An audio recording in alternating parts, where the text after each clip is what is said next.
नमस्कार दोस्तों, मैं हूँ राज शर्मा और आप देख रहे हो हाईवे नाइट। तो चलें दोस्तों, आज की कहानी की सफ़र पर। आज की कहानी मैं जो सुनाने वाला हूँ ना, ये राजेश जी की भेजी हुई एक अपनी आप बीती है। मध्य प्रदेश के रहने वाले राजेश जी, इनके साथ में जो ये घटना बनी थी, भूतिया घटना, साल 2005 की बात है। तो चलिए उन्हीं की शब्दों द्वारा इस कहानी को शुरुआत करते हैं। दोस्तों, मेरा नाम राजेश। मैं बचपन में भूत प्रेत से बहुत डरा करता था।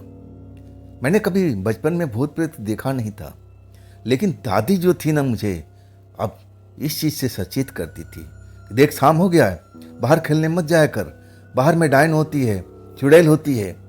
मुझे डराती रहती थी। मैं डर भी जाता था। मैं दादी से पूछता था कि दादी, वास्तव में चुड़ैल दिखती है, कैसी होती है? तब दादी मुझे डराती थी। देख, मेरी तरह होती है, बड़ी बड़ी आंखें कर लेती थी और एक डरावनी मुद्रा बना लेती थी। तब मैं खौफ में भर जाता था, डरता था। भूत प्रेत का नाम जैसे ही दादी लेती थी, मैं खौफ में भर जाता था। लेकिन जब मैं बड़ा हो गया ना, तब समझ में आने लगा ये सब बातें ठीक नहीं है, भूत प्रेत होते ही नहीं है। मैं जब बड़ा हो गया, मैं अब दिन दुनिया समझने लगा था। बड़ा होते ही मुझे समझ में आने लगा कि जो दादी मुझे डराया करती थी, वो मुझे घर से बाहर ना जाने के लिए, और कोई बात नहीं है। भूत प्रेत होते नहीं हैं। अगर भूत प्रेत होते तो मैं रात को शाम को खेतों में जाता हूँ, शाम के पिताजी के साथ खेतों में जाता हूँ, फसल की पानी देने के लिए, कोई और काम करने के लिए। तो भूत प्रेत वहाँ पर क्यों नहीं आ जाता? मेरा दिमाग कहता था कि नहीं, ये सब गलत बात है, ऐसा कुछ होता ही नहीं है। तब मैं दादी से पूछता था कि दादी, मुझे बचपन में आप डराती थी ना? तब दादी हंस पड़ती थी, कहती थी क्या करे, तू इतना शरारती था ही, तू किसी से डरता ही नहीं था। तब मैं भूत प्रेत का सहारा लेती थी, तब तू काबू में रहता था। मैं भी हंस पड़ता था। खैर, बचपन की बातें थी, वो सब खत्म हो चुकी थी। अब मैं शहर में आ चुका था, ठेकेदार के पास काम करता था। मैं एक मशीन ऑपरेटर था और मैं वो रात तो कभी भूल ही नहीं सकता हूँ, जिस रात को मेरे साथ में वो घटना हुई थी। ठेकेदारी का काम करता था मैं। जहाँ जहाँ ठेकेदार मुझे भेजता था, जहाँ उनकी टीम जाती थी, मैं वहाँ पर जाता था। कंक्रीट मशीन का ऑपरेटर था, जो लिंटर वगैरह, ढलाई वगैरह का काम में आता था, वही मैं काम करता था। अब उस रात सबने फैसला कर लिया था कि अब होली आने वाली थी, 3 दिन रह गया था। कुछ लोग तो रुकना चाहते थे, हाँ, कुछ लोग का विचार था कि नहीं भाई, इस बार तो होली गांव में मनाई जाए। आखिरकार ठेकेदार मान भी गया। हाँ, कहने लगा कि जब चलना है तो सब चलना, यहाँ कुछ रुकना नहीं है, या तो सब छुट्टी करो या फिर कोई नहीं करेगा। आखिरकार जीत हुई थी छुट्टी करने वालों की। मैं जाना नहीं चाहता था। मेरी दादी का मौत हुए लगभग अभी 2.5 महीना ही हुआ था। मैं तो गांव में काफ़ी दिन था, पैसे की मुझे ज़रूरत थी। मैं तो काम करना चाहता था, मेहनत करना चाहता था। कर्जा बहुत हो चुका था दादी के क्रियाक्रम में। पापा कह रहे थे कि बेटा, इस बार पैसा लाएगा तो कर्जे वाले को दे देंगे। मेरा मन तो नहीं था कि मैं घर लौटूं, और घर जाने का मन भी नहीं कर रहा था। जब मैं घर जाऊंगा, जब दादी को नहीं पाऊंगा, मेरा मन ना जाने कैसा कैसा हो जाएगा। मैं साहस नहीं कर पा रहा था।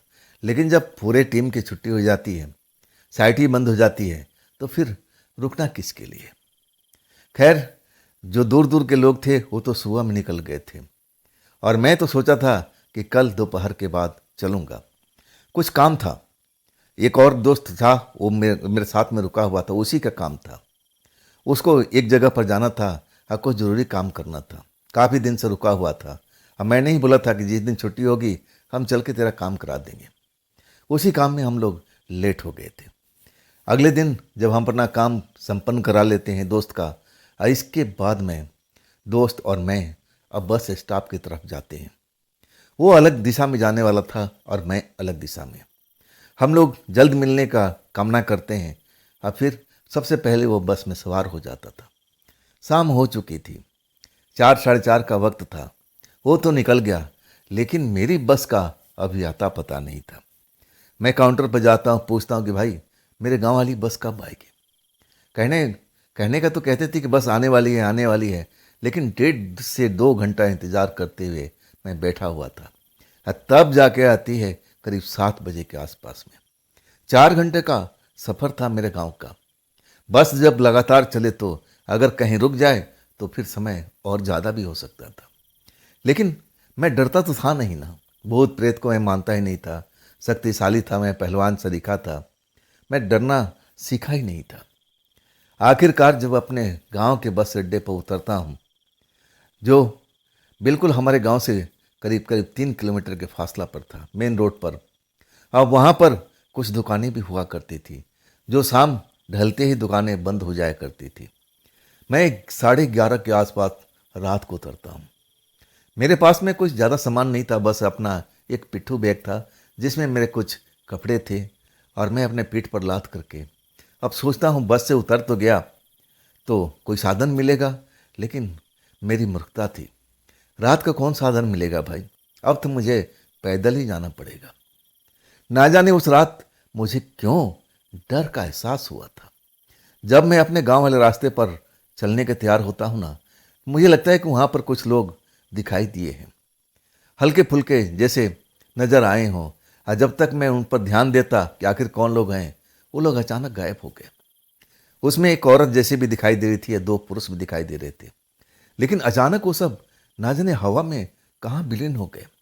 मुझे लगा कि मेरे मन का भ्रम है, लेकिन डर मेरे शरीर में आ चुका था। कहीं भूत प्रेत तो नहीं होंगे। दादी जो मुझे बचपन में डराया करती थी, वो डर शायद मेरे शरीर में कहीं न कहीं छुप कर बैठा हुआ था, और वो डर आज उभर करके मेरे सामने आ चुका था। मैं हैरान रह गया था। जब मैंने उनको देखा था तो नजर आए थे, और अगले पल जब गायब हो जाते हैं तो मैं सोच में पड़ जाता हूँ, डर भी जाता हूँ कि कौन लोग हैं भाई, कौन लोग हो सकते हैं जो अचानक मुझे दिखाई देते हैं और अचानक गायब हो जाते हैं। माजरा क्या है। अब मैं डरा हुआ तो था, लेकिन मैं अब अपने गांव भी तो जाना था। कोई नहीं था वहाँ पर। छोटी छोटी दुकानें रोड पर बनी हुई थी, जो सुबह अब खुल जाती थी, शाम ढले जैसे सूरज डूबता था दुकानें बंद होकर के अपने अपने गांव लोग चले जाते थे। अब देहात का क्षेत्र का गांव था, वहाँ जो बस स्टॉप था, अब वहाँ कौन रात को आता है भाई। मैं डरा हुआ था। मैं उस मोड़ पर पहुँचता हूँ जहाँ पर मुझे लोग दिखाई दिए थे, और जब तक मैं जो कुछ सोचता विचारता, अब मैं इतना डरा हुआ था ना कि मैं वहाँ पर पहुँच तो गया, लेकिन मैं रुका नहीं। जिस स्थान पर मुझे दिखाई दिए थे उस जगह पर मैं एक नज़र देखता हूँ कि कहीं वो लोग है कि नहीं है, लेकिन दिखाई नहीं देते हैं। और तब मैं वहाँ से जल्दी जल्दी कदम अपना, मैं कहूँ ना कि मैं दौड़ते हुए उस जगह से निकल जाता हूँ आगे को। जब वो जगह मैं पार कर लेता हूँ ना, अब पीछे मुड़ कर देखता हूँ कि कोई है तो नहीं, और तब मुझे बड़ा अच्छा महसूस होता है। कोई नहीं था। मुझे लगने लगा कि जो मैंने देखा था वास्तव में मैं कोई भूत प्रेत को देखा था, या मेरी आंखों का भ्रम था, दिमाग का भ्रम था। अब मुझे शक होने लगा अपने आप पर। क्यों डर रहा है, क्यों डर रहा है, भूत प्रेत नहीं होता है, तू इतना डर गया। अरे तेरे आंखों का भ्रम था, ऐसा कुछ भी नहीं था। अगर वो लोग दिखाई देते तो जरूर वहां पर होते। ऐसा कुछ नहीं है, डरने की जरूरत नहीं है। मैं अपने मन को समझाता हूं, लेकिन मन में जो डर अभी भी कहीं पर बैठा हुआ था। आखिरकार मैं 2-3 बार पीछे देखता हूं कि कोई है तो नहीं, और तब मैं आगे की तरफ चलने लगता हूं। मैं मुश्किल से 50 कदम चला होगा, और तभी महसूस होने लगा कि मेरे आगे पीछे कोई ना कोई चल रहा है। कदमों की आवाज़ कभी कभी सुनाई दे रही थी। जैसे कदमों की आवाज़ सुनाई दे रही, मेरा तो हौसला एकदम पस्त हो गया था। इतना पस्त हो गया था कि मैं एक जगह पर रुक गया, आसपास में देखने लगा, और जैसे मैं रुकता हूं ना, वो आवाज़ जो चलने की थी वो भी बंद हो जाती है। अब तो मैं और डर गया था कि अब मैं क्या करूं, अब मैं क्या करूं, समझ में नहीं आ रहा था। मैं दूर दूर तक देखता हूं, कोई भी लोग मुझे नजर नहीं आ रहा, और वो जो जगह थी ना बिल्कुल खाली था। वहां पर कोई बस्ती भी नहीं थी। अगला जो बस्ती था हमारा ही गांव था, और उसके बीच में कोई भी गांव नहीं था। बिल्कुल खालीपन उस जगह पर था। हाँ, उस टाइम जो आसपास में गिद्दड़ थे वो भी रोने शुरू कर दिए थे। माहौल और डरावना हो चुका था। मैं और डर गया। अब मैं क्या करूं, अब मैं क्या करूं? लेकिन मैं कब तक खड़ा रहता? दिल की धड़कन बढ़ी हुई थी। मैं डरा हुआ था, लेकिन हौसला खोया नहीं था। तब मैं सोचा कि चलना ही है। यहाँ पर रुक करके हम यहाँ पर क्यों खड़े हैं? क्या मैं देखना चाहता हूँ? चलो भाई यहाँ से निकल लो, यहाँ से निकलने की भलाई है। मैं कदम बढ़ाने लगता हूँ। जैसे कदम बढ़ाने लगता हूँ ना, फिर वही कदमों की आवाज़ सुनाई देने लगती है। अब मैं सच कहूँ ना कि मैं जिंदगी में बचपन में भी इतना नहीं डरा था दादी के डराने के बाद जो मैं आज डरा हुआ था। वो आवाज़ आज भी मुझे अपने कानों में महसूस होती है कभी कभी। वो चलने की आवाज़। कोई भी दिखाई नहीं दे रहा था। कौन हो सकता है? कोई नजर आए तब तो मैं देख पाऊं। वो डरावना माहौल मेरे लिए घातक बन चुका था। मैं भागता हूं वहां से, तेजी से दौड़ लगाता हूं, लेकिन ज्यादा दूर तक भाग नहीं पाता। अचानक लगता है कि जिसे मेरे पैर को किसी ने खींच लिया हो। मैं उल्टे मुंह मतलब कहूँ ना कि जमीन पर गिर जाता हूँ। शुक्र मनाइए कि पक्की रोड नहीं थी उस टाइम में, कच्ची रोड थी। मुझे चोट तो लगा था, अगर पक्की रोड होती तो न जाने मेरा क्या हाल होता। जितना तेजी से मैं गिरा था, ऐसा लगा कि कोई मेरे पाँव को अचानक पकड़ लिया, खींच लिया है। अब मैं अपना बैलेंस बना ही नहीं पाया। गिर जाता हूँ, चोट लगता है और मैं चीख पड़ता हूँ। आज जब मैं देखता हूँ कि आखिर मुझे गिराया किसने, कौन गिराया है मुझे, तब एक साया सा नजर आता है, एक औरत का साया। पूरा जो साफ मुझे नजर तो नहीं आ रही थी, हालांकि आसमान में चांद भी चमक रहा था, लेकिन वो धुआं धुआं जैसी शक्ल थी, धुआं धुआं जैसी दिखाई दे रही थी। मैं उसको पहचान नहीं पाया कि आखिर ये कौन है, कोई इंसान है या धुआं का गुबार है। बिल्कुल धुआं का गुबार की तरह वो नजर आ रही थी। मैं उसके आर पार देख सकता था और मैं एकदम और घबरा गया। ये बला है क्या है भाई, ये क्या बला है? तब मैं उठने की कोशिश करता हूँ, लेकिन उठ नहीं पाता हूँ। अचानक लगता है कि जैसे किसी ने मुझे जकड़ लिया है। कोई भी दिखाई नहीं दे रहा है। अब तो मेरे हालत और खराब हो चुकी थी।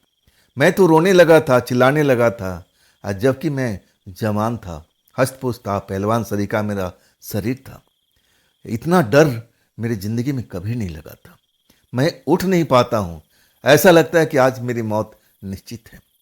शायद भूत प्रेत हैं जो मुझे दिखाई नहीं दे रहे हैं और वो मुझे जाने नहीं देंगे। मुझे तो यही सब दिमाग में बैठा हुआ था, यही सब चल रहा था कि अब मैं बच नहीं पाऊंगा, अब मैं जिंदा घर पहुंच नहीं पाऊंगा। मैं खामखा अपने घर लौटा। मैं तो वहीं पर सही था, लेकिन अब जो सामने था वो तो मुझे देखना ही था। वो धुएं का गुबार जो मेरे से दूर खड़ी नजर आ रही थी, अचानक मेरे पास पहुंच जाती है। तब मैं उसको देख पाता हूं कि धुएं की शक्ल ही है। इंसानी रूप एक पल के लिए दिखाई देता है जैसे कोई औरत हो, लेकिन अगले पल वो फिर धुएं के गुबार में मुझे नजर आती है। वो मेरे पास में मंडराने लगती है, मैं मेरे चारों तरफ घूमने लगती है और मैं चीखता हूँ, चिल्लाता हूँ, डरी हुई हालत में हूँ। मैं लोगों से मदद के गुहार लगा रहा हूँ, लेकिन वहाँ मेरी गुहार सुनने वाला कौन था? मुझे लग चुका था कि मैं अब नहीं बच पाऊंगा। ये सब भूत प्रेत हैं। अब मुझे यही समझ में आया था। आज समझ क्या, सचमुच में वो जो धुएं के गुबार मैंने देखा था, उसमें एक झलक एक औरत की नजर आई थी। मुझे कौन जकड़ रखा था मुझे दिखाई नहीं दे रहा था, या फिर उसकी जादुई शक्ति थी जो मुझे जमीन पर गिरा दिया था, अब मुझे जमीन से उठने नहीं दे रहा था। मैं बहुत डरा हुआ था। मुझे लगने लगा था कि मैं आप शायद जिंदा घर नहीं जा पाऊंगा। चिल्ला रहा था, चीख रहा था, लेकिन मेरी चीख पुकार कोई सुनने वाला नहीं था। अचानक वो जो धुएं के गुबार था मेरे शरीर पर नजर आने लगा। अब मेरे सामने कुछ नजर नहीं आ रहा था, वो धुआं गाढ़ा गाढ़ा हो चुका था। ऐसा लगा कि जैसे वो धुआं मेरे शरीर में प्रवेश करना चाहता हो। मेरी सांस रुकने लगती है, मेरे आंखों से जलन होने लगता है। ऐसा लगता है कि जो धुआं है ना, वो मेरे शरीर में प्रवेश करके ही दम लेगा। मैं खांसता हूँ, मैं बहुत चिल्लाने की कोशिश करता हूँ, सांस लेने की कोशिश करता हूँ, लेकिन मेरी सांस रुकती हुई जाती है। और तभी एक आवाज़ मुझे सुनाई देती है, छोड़ दो इसको, छोड़ दो इसको। यही मैं सुन पाता हूँ और इसके बाद मुझे कुछ होश नहीं रहता कि मेरे साथ में हुआ क्या, क्या हुआ, वो आवाज़ किसकी थी। और मैं शायद बेहोश हो चुका था। मैं तो समझ गया था कि मेरी मौत हो चुकी है, क्योंकि मेरी सांस रुक रही थी, मैं सांस नहीं ले पा रहा था। वो पूरा का पूरा धुआं मेरे मुंह से जैसे अंदर जा रहा था और मैं बेहोशी की हालत में, या में मुझे कुछ होश ही नहीं था। मुझे तो उस टाइम लगा था कि मैं शायद अब मर चुका हूं, ऐसी मेरी हालत थी। लेकिन मैं जिंदा था। मैं जब अपनी आंखें खोलता हूं तो आंखों में जलन हो रहा था, अभी भी सांस लेने में तकलीफ हो रही थी। कुछ लोग खड़े हुए मुझे आवाज दे रहे थे, अरे उठो उठो, मेरा नाम लेके पुकार रहे थे, राजेश राजेश, तुम अकेले कैसे, इतनी रात को कहाँ से आ रहे हो। मैं जब आवाज सुनता हूं तो मेरे पड़ोसी ही थे, उनके पास ट्रैक्टर थी और कुछ सामान लेकर के शायद कहीं से आ रहे थे। हमें बीच रास्ते में पड़ा हुआ था, ट्रैक्टर उनकी अब रोकना ही पड़ा मजबूरी की वजह से। और मैं बिल्कुल अब होश में आ चुका था। मैं खांस रहा था, मैं अपने गला को दर्द महसूस कर रहा था, तो बार बार गला को पकड़ रखा था। अभी भी लग रहा था कि सांस लेने में दिक्कत हो रही है। तब वो लोग आते हैं मेरे पास में, अरे तुझे हुआ क्या, कोई नशा पानी कर लिया क्या राजेश, नशा पानी कर लिया क्या। मैं इशारे से कहता हूँ रुको रुको रुको। और तब मैं थोड़ा सांस लेने लगता हूँ और तब वो लोग मुझे सहारा देकर उठाते हैं और कहते हैं राजेश, तू यहाँ पर किसी और के साथ में बैठा हुआ मुझे नजर आया था। कोई औरत थी, कोई औरत नजर आ रही थी। मुझे तो कुछ पता नहीं था कि मैं किस दुनिया में था, मेरे साथ में क्या हुआ था। शायद वो ट्रैक्टर वाले नहीं आते हमारे पड़ोसी, तो शायद मैं उस रात जिंदा भी नहीं बचता। कौन थी औरत, क्या वो धुएं वाली थी जो लोग ट्रैक्टर वाले भैया ने देखा था। मुझे कुछ भी होश नहीं था। आखिरकार वो लोग मेरी मदद करते हैं, अपने ट्रैक्टर पर बिठा करके घर ले जाते हैं। लेकिन घर जाने के बाद, घर तो पहुंच जाता हूं, इतना तो मुझे पता होता है, लेकिन फिर मैं अपने परिवार के सामने अपना होश खो बैठता हूँ। मेरे मुंह से ना जाने कैसे कैसी आवाज़ निकलती हैं जो मेरे परिवार वाले बिल्कुल परेशान हो जाते हैं। उनको लग चुका है कि मेरे ऊपर में कोई साया सवार हो चुकी है। घर के सारे लोग परेशान हो चुके थे। रात में अब कहाँ जाए, ओझा गुनी तंत्र मंत्र को जानने वाले, अब तो सुबह में जो होगा होगा। अब मेरी हालत जो थी ना, खराब होती जा रही थी। मैं कभी कभी इतना जोर से चिल्लाता था और मैं भागने की कोशिश करता था कि मैं बाहर भाग जाऊं, ना जाने कहाँ चला जाऊं। मेरे परिवार के लोग बता रहे थे, मैं किसी के काबू में नहीं आ रहा था। और तब मेरी माँ को समझ में आ गया कि अब इस वक्त में पहला काम तो मुझे ही करना पड़ेगा। अब तो ओझा गोनी सुबह में ढूंढा जाएगा, लेकिन कम से कम कुछ ना कुछ तो किया जाए ताकि हमारा बच्चा होश में आ जाए, सुरक्षित मुझे लगे। माँ मेरी काम करने लगी। माँ खुद ही अब पूजा जो थाली होती थी लेकर के पूजा घर से आई और मेरे ऊपर में वो गंगा जल छिड़काव करने लगी। जो भी होता था घर में लोग जो कर सकते थे, उन्होंने मेरे साथ में किया। इतना करने के बाद मैं होश में आ चुका था। मैं अपने माँ से बात कर रहा था, माँ पूछ रही थी कि अब कैसा महसूस कर रहा। और तब मैं जो देखा था वो सब फिर से बताने लगता हूँ। मैं बताने लगता हूँ कि माँ, मेरे आगे में अभी भी एक कोई नज़र आ रहा है, वही धुएं वाला गुबार वाला, वो मुझे सब कुछ नज़र आ रहा था। मैं डर जाता हूँ। माँ पूछती है, मैं डर जाता हूँ कि अभी मुझे नज़र आ रही है। अब रात भर इसी तरह टोटका माँ करती रही, लेकिन कोई टोटका सफल नहीं हो रहा था। लेकिन सफल इसलिए हुआ था कि मुझे होश आ चुका था। अब मैं ऐसी हरकत नहीं कर रहा था, मैं भाग नहीं रहा था, ना मैं अजीबो आवाज़ में बात कर रहा था, ना चिल्ला रहा था। आखिरकार सुबह होता है और तब मेरे जो पिता हैं वो बगल के गांव से एक तांत्रिक बाबा को बुला के लाते हैं। उन्होंने झाड़ फूक करते हैं और तब जा कर के वो जो साया मेरे शरीर के अंदर प्रवेश कर चुकी थी वो बाहर निकलती है। मैं जब होश में आता हूँ तो मेरे पिताजी पूछते हैं कि अब कैसा है राजेश, कैसी तबीयत है। अगर अभी भी कोई दिक्कत परेशानी है तो ओझा बाबा को बता दे। मैं कहता हूँ मैं अब ठीक हूँ। और तब पिता ओझा बाबा से सवाल करते हैं कि गुरुजी ये सब क्या था, ये कौन सा साया था। और तब गुरुजी कहते हैं तुम्हारा बेटा बच गया, इतना ही भगवान का शुक्र मनाओ। वो जो साया इसके शरीर में प्रवेश किया था ना, वो एक डायन की साया थी। वो डायन इसकी आत्मा को निकाल करके ले जाना चाहती थी। वो छोड़ना नहीं चाहती थी, हर हालत में मारना चाहती थी। और तब मुझे ट्रैक्टर वाले जो देखे थे एक औरत को मेरे पास में बैठे हुए, मैं समझ में आ गया था। वो धुएं में जो औरत एक बात नजर आई थी, तो क्या वो डायन की आत्मा थी?